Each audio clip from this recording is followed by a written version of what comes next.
I never thought I'd burn my own blood to the ground, but when Mom slammed the door on me, fever-racked, coughing up what felt like shards of my soul, while screaming that I was dead to this family already, I realized mercy was just another word for weakness. That same night, as I huddled in the ER waiting room with nothing but a soaked hoodie and a grudge sharper than any scalpel, I hacked into Dad's email and canceled his life insurance policy renewal, effective immediately. By dawn, I'd already started unraveling the rest, one digital thread at a time, because if they could bury me alive while I was still breathing, I'd make sure their next fall had no net. It started 6 months earlier, back when I still believed family meant something unbreakable, like the rusted chain-link fence around our crumbling split level in Levittown, Pennsylvania, the kind of place where everyone pretends the American dream didn't flatline decades ago. I was Penelope Hargrove, 32, the eldest of 3, the one who'd always played fixer. Dad ran a small auto repair shop that barely scraped by. Mom waitressed double shifts at the diner on Route 1, and my brother Jake? He was the golden boy, 28, with a construction gig that paid just enough to keep the beer flowing and the excuses piling up. And then there was me, the quiet one with the laptop, the one who handled the bills because God knows no one else could balance a checkbook without overdrafting. But that fixer role, it came with a price tag I never saw coming. 2 years before the door slam heard round my world, Jake had wrapped his F-150 around a telephone pole on I-95 after a bender at the VFW hall. He'd been driving drunk, 3 times over the limit, with our cousin Eddie in the passenger seat. Eddie didn't make it. Clean snapped to the neck, they said at the autopsy. Jake walked away with a concussion and a sob story about swerving to miss a deer. The cops were sniffing around, the DA talking vehicular manslaughter, and our family? We were one bad headline from losing the house, the shop, everything. I could have let it play out. Jake deserved the cell. Hell, part of me wanted to watch him sweat it out in county, trading cigarettes for silence. But Mom cornered me in the kitchen that night, her apron still dusted with flour from the pies she'd baked for the church bake sale, eyes red-rimmed and pleading. "Penny, baby, he's all we got left that's good. Your father's heart. It can't take this. Please." Dad was upstairs, popping nitroglycerin like candy, his shop already on the brink from the recession. And me? I'd just lost my graphic design gig to some offshore freelancer, scraping by on freelance gigs that paid in exposure. So I did what fixers do, I lied. I told the investigators it was me behind the wheel. Borrowed Jake's truck for a late-night run to Philly for design supplies. Swerved for the deer, blacked out on impact. They bought it, mostly because Jake's prints were wiped clean, and I had a history of covering for him. Little stuff like fudged school records, or that time he borrowed Dad's tools and pawned them. Manslaughter charge, plea deal. 3 years at SCI Muncie, the women's prison upstate. I served 28 months, got out early for good behavior, but not before the chemo-grade flu I'd picked up in gin pop turned into something chronic, lungs scarred like old leather, every breath a reminder that I'd traded my freedom for their facade. Parole hearing came and went. They didn't show. No teary reunion at the gates. No Mom's meatloaf waiting in the fridge. Just a collect call from the halfway house that Jake answered, voice slurred. "House is full, sis. Try Aunt Rita's." Aunt Rita's was a euphemism for the street. She'd kicked it 3 years back from the same cancer that was gnawing at Dad now. I hitchhiked the 200 miles south, showed up on their doorstep in July heat that peeled the asphalt, my duffel bag slung over one shoulder, lungs wheezing like a busted radiator. They let me in, at first. Couches for a bed, canned soup for meals. But whispers followed me like smoke. Jake muttering about stirring up old shit. Mom shooting glances at the fridge where the old case file clippings yellowed under a Phillies magnet. Dad just patted my hand, his grip weak as watered-down coffee, and said, "Glad you're home, kiddo." Home. What a joke. It lasted 3 weeks before the cracks showed. It was a Tuesday, rain lashing the windows like it had a grudge. I was bedridden, fever spiking to 103, the kind of sick that makes your teeth ache and your vision blur at the edges. Jake had come home late from the site, reeking of Jack and cheap perfume, and I'd overheard him on the phone in the garage. "Yeah, she knows too much. Eddie's folks are still asking questions. We gotta handle it. Handle it." Like I was a loose end in one of his half-assed drywall jobs. Mom found the printout on my laptop. Me, delirious and digging through public records, piecing together how Jake had cashed in on Eddie's life insurance payout. A cool $250K that disappeared into Dad's shop debts and a down payment on Jake's truck. She'd flipped, burst into my room at 2 a.m., Bible in one hand, my duffel in the other. "You think you can destroy us after what you did? You confessed. It's done." Her voice cracked like thunder, but her eyes? Cold steel. Jake loomed in the doorway, arms crossed. That same smirk he'd worn the night of the crash. "Dad." Nowhere. Probably passed out in his recliner, heart monitor beeping faintly downstairs. "Out," she hissed, shoving the bag at my chest. "You're poisoned, Penelope. Always have been." I stumbled down the stairs, rain soaking me before I hit the sidewalk, phone in hand dialing 911 for a ride to the clinic. That's when the hook sank deep. Not just betrayal, but erasure. They weren't just kicking me out. They were rewriting me as the villain, the junkie sister who'd confessed to save face. As Jake put it later in some Reddit AMA he posted under a burner account. Lies upon lies, layered like the nicotine stains on Dad's fingers. The ER was a fluorescent hell, fluorescent lights buzzing like angry hornets, the air thick with bleach and despair. I lay on that gurney, for dripping antibiotics into my vein, and something snapped. Not rage, exactly. More like clarity, the kind that comes when you've got nothing left to lose. My laptop was in the bag, charger plugged into the wall outlet like a lifeline. While the night nurse charted my vitals, I fired it up. Password. Still fills forever. Same as always. Dad's email first. A Merry Life Insurance. Auto renewal pending. Click. Cancel. Reason, policyholder deceased. Harmless glitch, right? They'd fix it in the morning. But I didn't stop. Jake's Venmo, linked to the family pot for emergencies. I drained it, $800, to my PayPal, then froze the account with a fraud alert. Mom's diner schedule, hacked via the POS system I'd fixed for her boss last year. Shifted her shifts to the graveyard, no notice. Dad's shop supplier, canceled recurring orders for parts, flagged for non-payment. Petty? Sure. But each click was a brick in the wall I was building around them. A wall of their own indifference, mirrored back. By sunrise, I was discharged with a script for steroids and a cab voucher to a shelter in Philly. But I didn't go. Instead, I holed up in a Motel 6 off the turnpike, the kind with stains on the carpet that tell stories no one wants to hear. Days blurred into a fever dream. Hacking tutorials on the free Wi-Fi, burner sims from the corner bodega, and lists, endless lists of their vulnerabilities. I'd always been the tech whiz, the one who set up the home network when Dad thought Wi-Fi was witchcraft. Now, it was my weapon. Word got back quick. Jake's texts, WTF sis? Shop's dry on belts. Fix it. Mom's voicemails, laced with that fake sweet tone. Penny, honey, we overreacted. Come home, let's talk. Dad's silence, broken only by a single call where his breath rattled like dice in a cup. Pride's a killer, kid. Don't let it be ours. Pride. As if this was about ego and not survival. 2 weeks in, the first crack showed. Jake's truck, that same blood-red F-150, blew a gasket on a job site in Bensalem. He called AAA, the card I'd quietly reported stolen. "Ma'am, your membership lapsed 3 months ago. Policy canceled by the primary holder." Primary holder? Me, back when I paid the dues to keep his ass mobile. He towed it himself, blew the afternoon cursing tow truck rates, and came home late, fuming. I watched from a burner phone app, geo-tracking his piss-poor OPSEC. But the real fun? Mom's emergency. She'd twisted her ankle bad at the diner. New schedule had her on her feet 16 hours straight. No breaks. Slipped on grease, went down hard. 911 dispatch. Address confirmed, but ma'am, your home health line's disconnected. Did you forget to pay ERT? Extended response team. The panic button necklace I'd ordered after Dad's first scare. Canceled it the day after the door slam, citing duplicate service. Jake had to Uber her to the ER, shelling out $200 they didn't have, while she whimpered about family sticking together. I laughed then, a wet, hacking sound that scared the cockroach skittering across my motel Bible. Family. What a crock. They thought I was broken, discarded like yesterday's lotto scratchers. But I was rebuilding, one cancellation at a time. And as fall crept in, leaves turning the turnpike into a funeral procession, I knew the big one was coming. Dad's heart. It was always just a matter of time.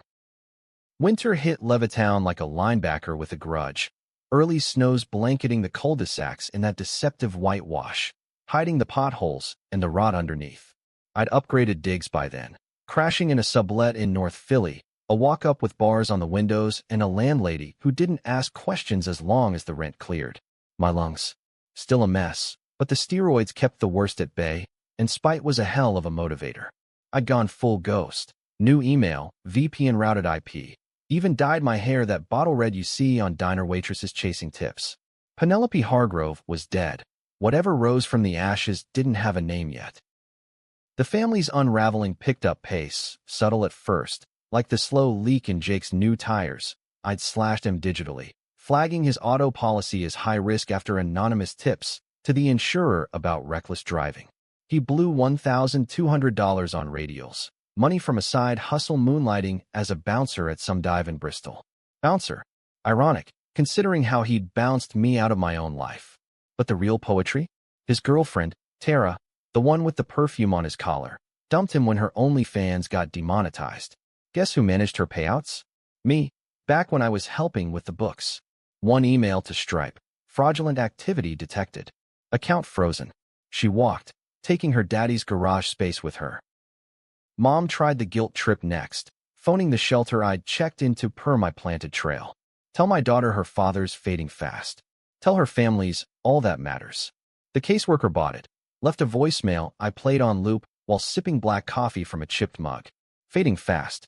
Dad's cardiologist had upped his meds, but without the refill auto-pay I'd nixed, the pharmacy held his Lipitor hostage. $400 out of pocket, which meant Mom skipped her own checkup for that nagging cough. Smoker's hack, probably, from the Marlboros she chain-lit during Dad's chemo days. Hypocrisy's a family heirloom. By Thanksgiving, the house was a pressure cooker. I pieced it together from scraps. Jake's Facebook rants about ungrateful bitches. Mom's prayer chain posts on the church group chat, hacked via her forgotten password. Jesus saves, 87. They were fracturing, blame ricocheting like a bad game of hot potato.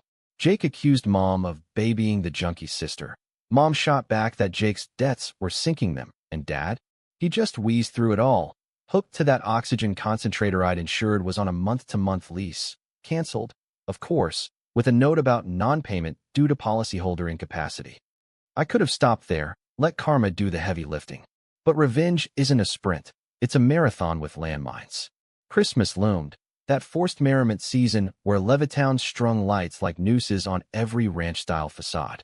Jake's big play, a holiday job wrapping gifts at the mall, pulling double to cover the shop's winter slowdown. I waited till Black Friday, then spoofed a call to his foreman. Yeah, this is Penelope Hargrove, Jake's sister. He's got a warrant out, DUI from 21. Don't let him near the kids. Half truth, all venom. Foreman bought it, fired Jake on the spot. Merry fucking Christmas. He spiraled after that. Bar tabs piled up, a DUI checkpoint he'd barely dodged, until he didn't. New Year's Eve, snow-slick roads, Jake weaving home from the Elks Lodge.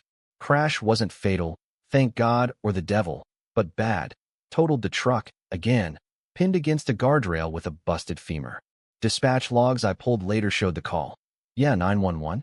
It's Jake Hargrove, Route 1 mile marker 22. Legs fucked, bleeding bad. Response time? 37 minutes. Why? Because I jammed the local towers with fake pings, burner apps scripting emergencies from ghost numbers, overwhelming the dispatch queue. Standard overload tactic, straight from some dark web forum on civil unrest. When the ombo finally rolled up, Jake was hypothermic, screaming my name like a curse.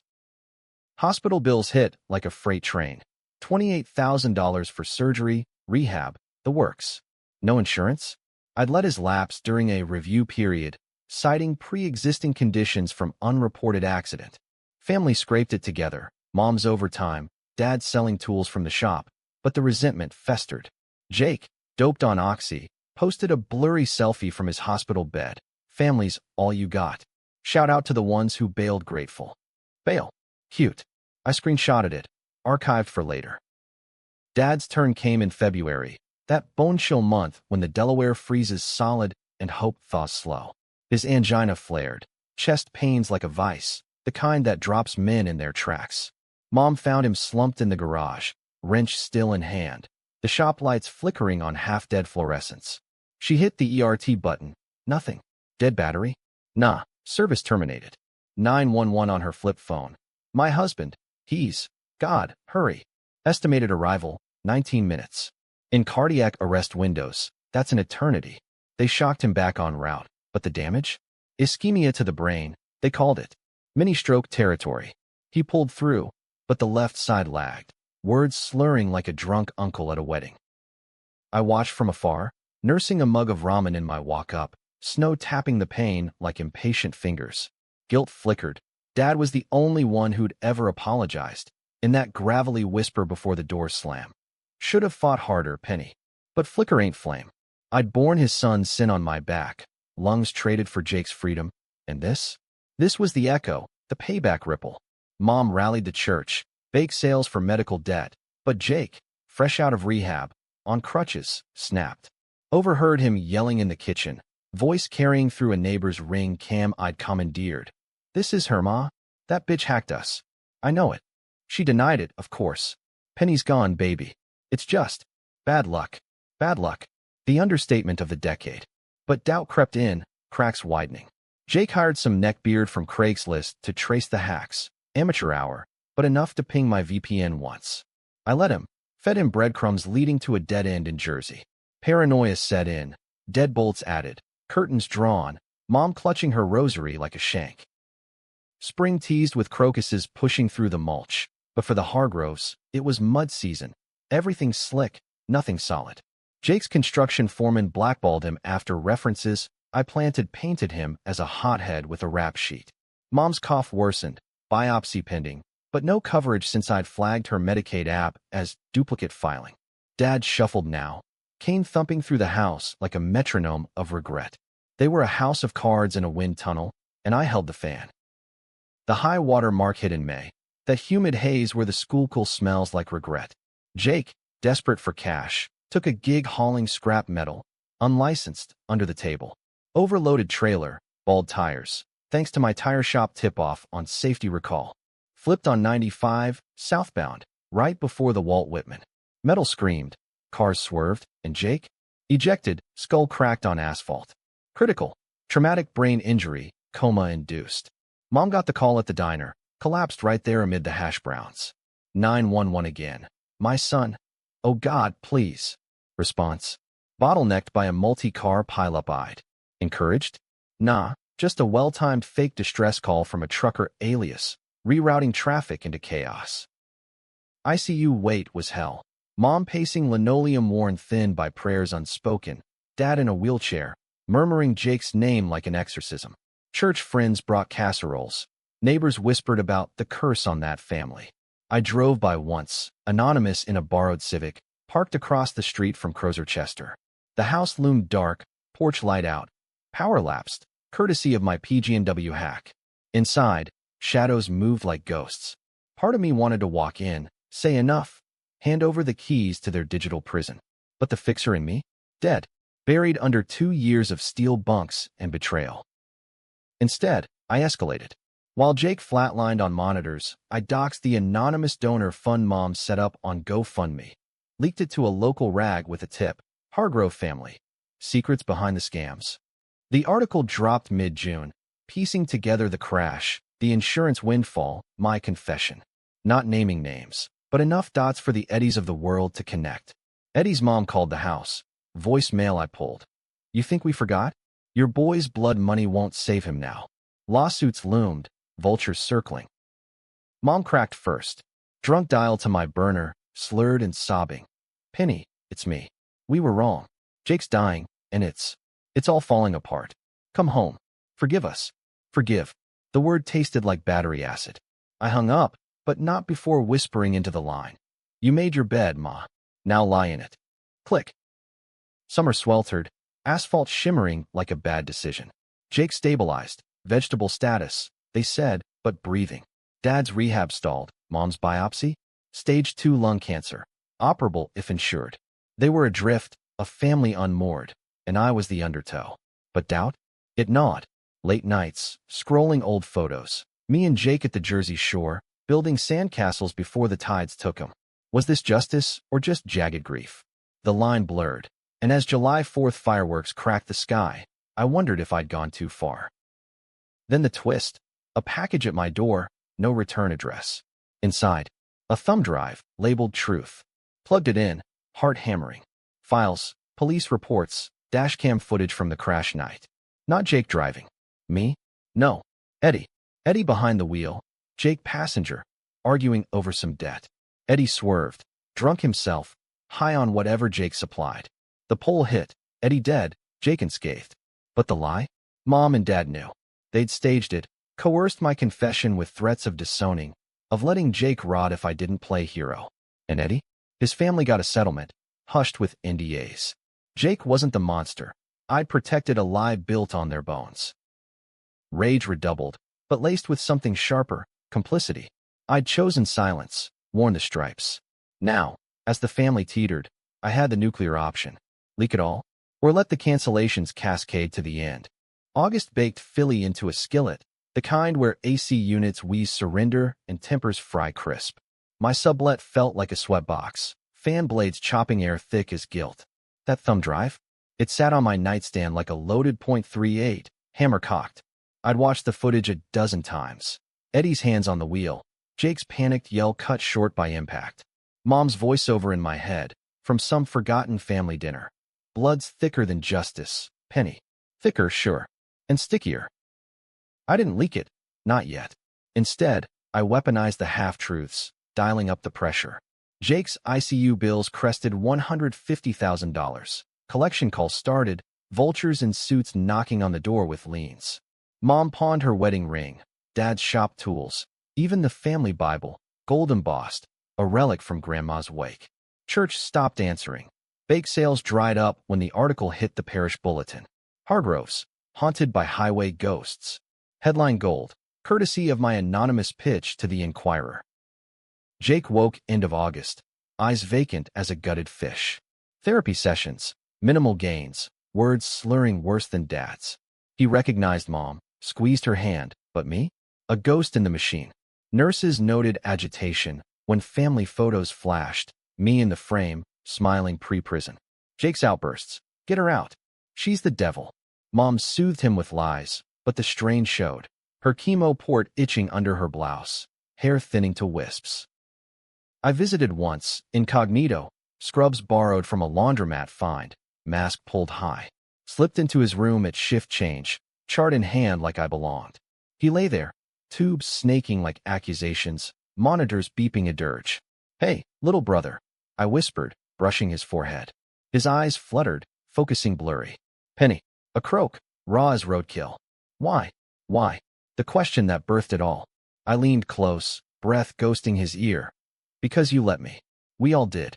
He thrashed, alarms wailing, nurses swarming. I melted into the hall, heart pounding not with fear, but a hollow thrill. Touché. Fall foliage turned Levittown into a postcard from hell, reds and golds mocking the decay. Mom's treatments ramped, radiation burning her throat, voice a rasp over the phone lines I still tapped. She called daily now, pleas evolving from guilt to desperation. Dad's got sepsis from a bedsore. The home care, it's gone. Help us, Penny. For God's sake. Sepsis. I'd canceled the wound vac rental, flagged as experimental. Dad languished in a county facility, Medicaid denied, rooms smelling of neglect. Jake discharged to a step-down unit, but funding cut, my tip to the insurer about familial fraud history. The breaking point loomed in October, election season static on every radio. Promises of making America great, clashing with our private Armageddon. Eddie's family sued, wrongful death revival, statute cracked open by new evidence. I'd anonymously fed their lawyer. Deposition notices hit the mailbox. Mom, Dad, Jake under oath.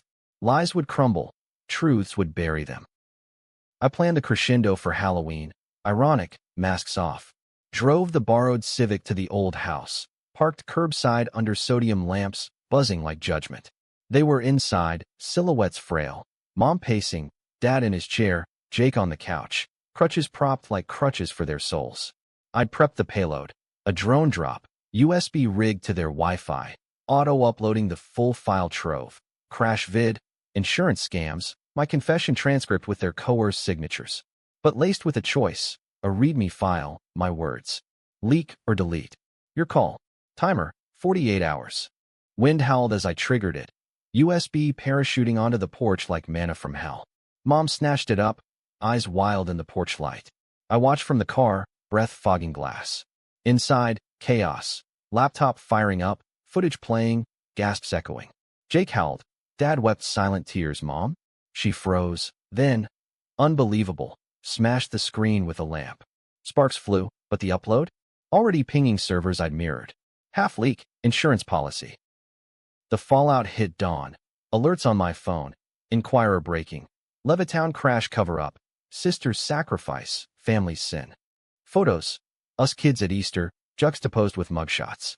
Eddie's mom on camera, tears streaming. She took the fall for monsters. Jake arrested that afternoon. Obstruction, fraud. Mom questioned, released on but the cancer center dropped her. Ethical review pending. Dad. Heart gave out in the night. Alone in that county bed. No ERT. Number 911 miracle. Just a quiet exit. Chart noting DNR honored. I waited for the knock. Cops. Feds. Karma's finest.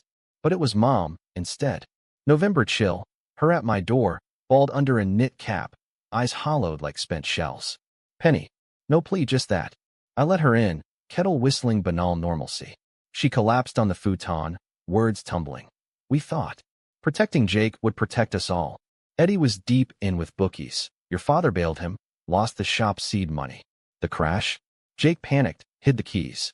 We pinned it on you because you were strong. Always the strong one. Strong. The word twisted like a knife. And now? I poured tea, hands steady. Now? It's over. Jake's pleading, 10 to 20. The house foreclosed. I'm terminal. Cough racked her, blood flecked. She pulled an envelope, yellowed, my old confession, signed. Burn it. Or don't. But know this. I loved you. Wrong, but true. I took it, flame flickering in the sink later. Loved. Past tense, always. She left with a hug that smelled of chemo and regret, shuffling into the night. No forgiveness spoken, but the weight? Lighter somehow. Twist came Christmas Eve. Jake's trial, me on the stand. DA offered immunity, testify, walk free on my manslaughter plea. I did, voice steady, laying bare the coercion, the lies. Jury split. Some saw me hero, others enabler. What kind of sister trades bars for brotherhood? Acquittal on perjury, but the headlines? Penelope's payback, justice, or vendetta? Forums lit up, Reddit threads dissecting. X-polls on family first or truth always. Jake got 15, reduced for cooperation. Mom passed in spring, hospice funded by Eddie's settlement. Irony's last laugh. Me? I sold the story rights, bought a cabin upstate, lungs mending in clean air. No family reunions, but letters from strangers. You gave me courage to speak. Others, monster in martyr's clothing. Was it revenge or reckoning? Happy ending or hollow? You tell me. In America, where blood runs thicker than ink but dries just as fast, the lines always blurred. And as I watch the snow fall on pines that don't judge, I wonder if the real cancellation was mine, erasing the girl who fixed, birthing the woman who finally broke free.